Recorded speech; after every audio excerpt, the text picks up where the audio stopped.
ओम शांति। 2 अप्रैल 2026। शिव भगवान उवाच। पहले सुनते हैं मुख्य पॉइंट्स। बाबा ने कहा, तुम जानते हो कि बाबा हमको फिर से स्वर्ग की बादशाही दे रहे हैं और कहते हैं, हे बच्चे, मुझे याद करो तो तुम्हारे ऊपर जो कट है वो निकल जाए। बाबा ने फिर कहा, बाप द्वारा जो सुख, शांति, पवित्रता का वखर मिला है वो सबको देना है। पहले विकारों का दान दे, पवित्र बनना है, फिर अविनाशी ज्ञान धन का दान करना है। लास्ट में बाबा ने कहा, देवताओं जैसा मीठा बनना है। जो बाप दादा से प्रतिज्ञा की है उसे सदा याद रखना है और बाप की याद में रहकर विकर्म भी विनाश करने हैं। आइए सुनते हैं मधुर महावाक्य। मीठे बच्चे, बाप की ये वंडरफुल हट्टी है जिस पर सब वैरायटी सामान मिलता है। उस हट्टी के तुम मालिक हो। प्रश्न, इस वंडरफुल दुकानदार की कॉपी कोई भी नहीं कर सकता है, क्यों? उत्तर, क्योंकि ये स्वयं ही सर्व खजानों का भंडार है। ज्ञान का, सुख का, शांति का, पवित्रता का, सर्व चीजों का सागर है जिसको जो चाहिए वो मिल सकता है। निवृत्ति मार्ग वालों के पास ये सामान मिल नहीं सकता। कोई भी अपने को बाप समान सागर कह नहीं सकते। गीत, तुम्हें पाके हमने जहां पा लिया जमी। ओम शांति। अब बच्चे बैठे हैं बेहद के बाप के सामने। इनको बेहद का बाप भी कहा जाए तो बेहद का दादा भी कहा जाए। और फिर बेहद के बच्चे बैठे हैं और बाप बेहद का ज्ञान दे रहे हैं। हद की बातें अब छूटी। अब बाप से बेहद का वर्षा लेना है। ये एक ही हट्टी ठहरी। मनुष्यों को पता नहीं है कि हम क्या चाहते हैं। बेहद के बाप की हट्टी तो बहुत बड़ी है। उनको कहा जाता है सुख का सागर, पवित्रता का सागर, आनंद का सागर, ज्ञान का सागर। कोई दुकानदार होता है तो उनके पास बहुत वैरायटी होती है। तो ये है बेहद का बाप। इनके पास भी वैरायटी सामान है। क्या क्या है? बाबा ज्ञान का सागर है, सुख का, शांति का सागर है। उनके पास ये वंडरफुल अलौकिक सामान है। फिर गाया भी जाता है सुख करता। ये एक ही दुकान ठहरी, और तो कोई का ऐसा दुकान है नहीं। ब्रह्मा विष्णु शंकर के पास क्या सामान है? कुछ भी नहीं। सबसे ऊंचा सामान है बाप के पास, इसलिए उनकी महिमा गाई जाती है। त्वमेव माताश्च पिता त्वमेव। ऐसी महिमा कभी किसकी गाई नहीं जाती। मनुष्य शांति के लिए भटकते रहते हैं। कोई को दवाई चाहिए, कोई को कुछ चाहिए। वो सब हद की दुकान है। सारी दुनिया में सबके पास हद की चीजें हैं। ये एक ही बाप है जिसके पास बेहद की चीजें हैं। इसलिए उनकी महिमा भी गाते हैं कि पतित पावन है, लिबरेटर है, ज्ञान का सागर, आनंद का सागर है। ये सब वैरायटी वक्खर हैं। लिस्ट लिखेंगे तो बहुत हो जाएगी। जिस बाप के पास ये चीजें हैं तो बच्चों का भी हक है उन पर। परंतु ये किसकी बुद्धि में नहीं आता कि जब ऐसे बाप के हम बच्चे हैं तो बाप की चीजों के हम मालिक होने चाहिए। बाप आते भी हैं भारत में। बाप के पास जो सब चीजें हैं वे जरूर ले आएंगे। उनके पास लेने लिए तो जा नहीं सकते। बाप कहते हैं मुझे आना पड़ता है। कल्प कल्प कल्प के संगम पर मैं आकर तुमको सब चीजें दे जाता हूँ। हम जो तुमको वक्खर देता हूँ वो फिर कभी नहीं मिल सकता। आधा कल्प के लिए तुम्हारे भंडारे भर जाते हैं। ऐसी कोई अप्राप्त वस्तु नहीं रहती जिसके लिए पुकारना पड़े। ड्रामा प्लान अनुसार तुम सब वर्षा लेकर फिर धीरे धीरे सीढ़ी उतरते हो। पुनर्जन्म भी जरूर लेना पड़े। 84 जन्म भी लेना है। 84 का चक्र कहते हैं परंतु अर्थ नहीं समझते। 84 के बदले 84 लाख जन्म कह देते हैं। माया भूल करा देती है। ये अभी तुम समझते हो, फिर तो ये सब भूल जाएंगे। इस समय वक्खर लेते हैं, सतयुग में राजाई करते हैं, परंतु उन्हों को ये पता नहीं रहता कि ये राजाई हमको किसने दी। लक्ष्मी नारायण का राज्य कब था? स्वर्ग के सुख गाए भी जाते हैं। सब किस्म के सुख देते हैं। इससे ज्यास्ती कोई सुख होता नहीं। फिर वो सुख भी प्रायः लोप हो जाता है। आधा कल्प के बाद रावण आकर सब सुख छीन लेते हैं। किसको गुस्सा करते हैं तो कहते हैं तेरी कला काया ही खत्म हो गई है। तुम भी जो सर्वगुण संपन्न 16 कला संपूर्ण थे वो कलाएं सब खत्म हो गई हैं। एक बाप के सिवाय और कोई की इतनी महिमा नहीं है। कहते हैं ना, पैसा हो तो लाड़काना घूम कर आओ। तुम विचार करो कि स्वर्ग में कितना अकिचार धन माल था। अभी वो थोड़े ही है, सब गुम हो जाता है। धर्म भ्रष्ट, कर्म भ्रष्ट बन जाते हैं। तो धन माल भी गुम हो जाता है, फिर नीचे गिरने लग पड़ते हैं। बाप समझाते हैं, तुमको इतना धन दिया, तुमको हीरे जैसा बनाया, फिर तुमने धन माल कहाँ गवा दिया। अब फिर बाप कहते हैं कि अपना वर्षा पुरुषार्थ कर ले लो। तुम जानते हो कि बाबा हमको फिर से स्वर्ग की बादशाही दे रहे हैं और कहते हैं, हे बच्चे, मुझे याद करो तो तुम्हारे ऊपर जो कट है वो निकल जाए। बच्चे कहते, बाबा हम भूल जाते हैं। ये क्या? कन्या जब शादी करती है तो पति को कभी भूलती है क्या? बच्चे कभी बाप को भूलते हैं क्या? बाप तो दाता है, वर्षा बच्चों को लेना है तो जरूर याद करना पड़े। बाप समझाते हैं, मीठे मीठे सिक्के लधे बच्चे याद की यात्रा में रहेंगे तो विकर्म विनाश होंगे, और कोई उपाय नहीं है। भक्ति मार्ग में तीर्थ यात्रा, गंगा स्नान आदि जो करते आए हो तो सीढ़ी नीचे उतरते ही आए हो, ऊपर तो चढ़ ही नहीं सकते। लौ नहीं कहता, सबकी उतरती कला ही है। ये जो कहते हैं कि फलाना मुक्ति में गया, ये झूठ बोलते हैं, वापस कोई जा नहीं सकते। बाबा आया है तुमको 16 कला संपूर्ण बनाने। तुम ही गाते थे कि मुझ निर्गुण हारे में। अभी तुम जानते हो कि बाप गुणवान बनाते हैं। हम ही गुणवान पूज्य थे, हमने वर्षा लिया था, 5000 वर्ष हुए। बाप भी कहते हैं कि तुमको वर्षा देकर गए थे। शिव जयंती, रक्षाबंधन, दशहरा आदि मनाते भी हैं, फिर भी कुछ समझते नहीं हैं।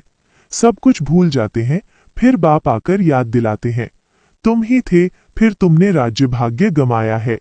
बाप समझाते हैं, अब ये सारी दुनिया पुरानी जड़जड़ी भूत है। दुनिया तो यही है, यही भारत नया था, अब पुराना हुआ है। स्वर्ग में सदा सुख होता है, फिर द्वापर से जब दुख शुरू होता है तब ये वेद शास्त्र आदि बनते हैं। भक्ति करते करते जब तुम भक्ति पूरी करो तब भगवान आए ना। ब्रह्मा का दिन, ब्रह्मा की रात, आधा आधा होगा ना। ज्ञान दिन, भक्ति रात। उन्होंने तो कल्प की आयु उल्टी सुल्टी कर दी है। तो पहले पहले तुम सबको बाप की महिमा बैठ सुनाओ। बाप ज्ञान का सागर, शांति का सागर है। श्री कृष्ण को थोड़ी ही कहेंगे निराकार पतित पावन सुख का सागर? नहीं, उनकी महिमा ही अलग है, रात दिन का फर्क है। शिव को कहते ही है बाबा, श्री कृष्ण बाबा अक्षर ही नहीं शोभता। कितनी बड़ी भूल है। फिर छोटी छोटी भूलें करते 100% भूल गए हैं। बाप कहते हैं, सन्यासियों से कभी ये सौदा मिल न सके। वो है ही निवृत्ति मार्ग के, तुम हो प्रवृत्ति मार्ग वाले। तुम संपूर्ण निर्विकारी थे, वाइसलेस वर्ल्ड थी, ये है विशेष वर्ल्ड। फिर कहते, क्या सतयुग में बच्चे पैदा नहीं होते? वहां भी तो विकार था। अरे, वो है ही संपूर्ण निर्विकारी दुनिया। संपूर्ण निर्विकारी फिर विकारी हो कैसे सकते? फिर सतयुग में सब इतने मनुष्य हों, ये कैसे हो सकता? वहां इतने मनुष्य थोड़े ही होते हैं। भारत के सिवाय और कोई खंड नहीं होंगे। वो कहते भी हैं, हम मान नहीं सकते। दुनिया तो सदैव भरी हुई रहती है, कुछ भी समझते नहीं। बाप समझाते हैं कि भारत गोल्डन एज था, अब तो आयन एज पत्थर बुद्धि है। अब तुम बच्चों ने जामा को समझ लिया है। गांधी आदि सब राम राज्य चाहते थे, परंतु दिखाते हैं कि महाभारत लड़ाई लगी, बस फिर खेल खत्म। फिर क्या हुआ, कुछ भी दिखाया नहीं है। बाप बैठ ये समझाते हैं, ये तो बिल्कुल सहज है। शिव जयंती मनाते हैं तो जरूर शिव बाबा आते हैं। वो है हेवनली गॉड फादर, तो जरूर हेवन के गेट खोलने आएगा। आएंगे भी तब जब हेल होगा। हेवन के द्वार खोल हेल के बंद कर देंगे। हेवन के द्वार खुले तो जरूर सब हेवन में ही आएंगे। ये बातें कोई डिफिकल्ट नहीं है। महिमा सिर्फ एक बाप की है। शिव बाबा की एक ही हट्टी है, वो है बेहद का बाप। बेहद के बाप द्वारा भारत को स्वर्ग का सुख मिलता है। बेहद का बाप स्वर्ग स्थापन करता है। बरोबर बेहद का सुख था, फिर हम हेल में क्यों पड़े हैं, ये कोई भी नहीं जानते। बाप समझाते हैं कि तुम ही थे, फिर तुम ही बेरे हो। देवताओं को ही 84 जन्म लेने पड़ते हैं। अभी आकर पतित बने हैं, उनको ही फिर पावन बनना है। बाप का भी जन्म है तो रावण का भी जन्म होता है, ये किसको भी पता नहीं। कोई से भी पूछो तो रावण को कब से जलाते हो, कहेंगे वो तो अनादि चलता आता है। ये सब राज बाप समझाते हैं। उस बाप की एक ही हट्टी की महिमा है।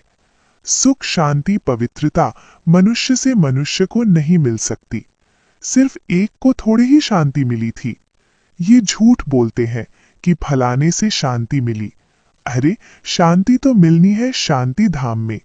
यहाँ तो एक को शांति होगी, फिर दूसरा अशांत करेंगे तो शांति में रह ना सकें।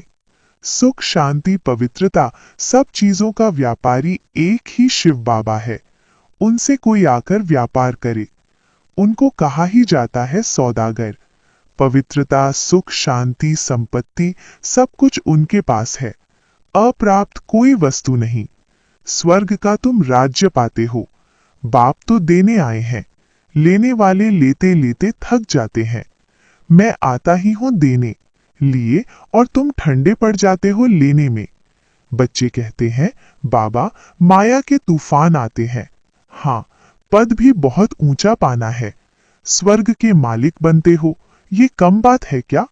तो मेहनत करनी है, श्रीमत पर चलते रहो। वक्खर जो मिलता है वो फिर औरों को भी देना पड़े, दान करना पड़े। पवित्र बनना है तो 5 विकारों का दान जरूर देना है। मेहनत करनी है, बाप को याद करना है, तभी कट उतरेगी। मुख्य है याद। प्रतिज्ञा भल करो कि बाबा हम विकार में कभी नहीं जाएंगे, किसी पर क्रोध नहीं करेंगे, परंतु याद में जरूर रहना है, नहीं तो इतने पाप कैसे विनाश होंगे। बाकी नॉलेज तो बड़ी सहज है। 84 जन्म का चक्र कैसे लगाया है ये किसको भी तुम समझा सकते हो। बाकी याद की यात्रा में मेहनत है।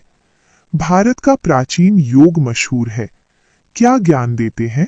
मन मनाभव अर्थात मामेकम याद करो तो तुम्हारे विकर्म विनाश होंगे। तुम गाते भी थे कि आप जब आएंगे तो और संग तोड़ एक संग जोड़ेंगे, तुम पर बलिहार जाएंगे, तेरे सिवाय और कोई को याद नहीं करेंगे। प्रतिज्ञा की है फिर भूल क्यों जाते हो? कहते भी हैं हथ कार डे दिल यार डे। कर्म योगी तो तुम हो, धंधा आदि करते बुद्धि योग बाप से लगाना है। माशूक बाप खुद कहते हैं तुम आशिकों ने आधा कल्प याद किया है, अब मैं आया हूं मुझे याद करो। ये याद ही घड़ी घड़ी भूल जाते हैं, इसमें ही मेहनत है। कर्मातीत अवस्था हो जाए तो फिर ये शरीर ही छोड़ना पड़े। जब राजधानी स्थापन हो जाएगी तब तुम कर्मातीत अवस्था को पाएंगे। अभी तो सभी पुरुषार्थी हैं, सबसे जास्ती मम्मा बाबा याद करते हैं।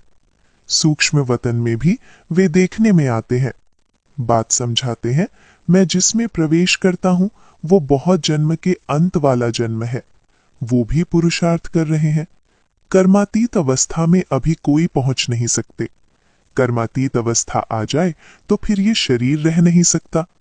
बाबा तो बहुत अच्छी रीति समझाते हैं, अब समझने वालों की बुद्धि पर है। हेवनली गॉड फादर एक ही है, उनके पास ही ज्ञान का सारा वक्खर है, वही जादूगर है। और कोई से सुख शांति पवित्रता का वर्षा मिल न सके। बाप बहुत अच्छी रीति समझाते हैं। बच्चों को धारण कर और धारण कराना है। जितना धारणा करते हैं उतना वर्षा लेते हैं। दिन प्रतिदिन बहुत तरावटी माल मिलता है।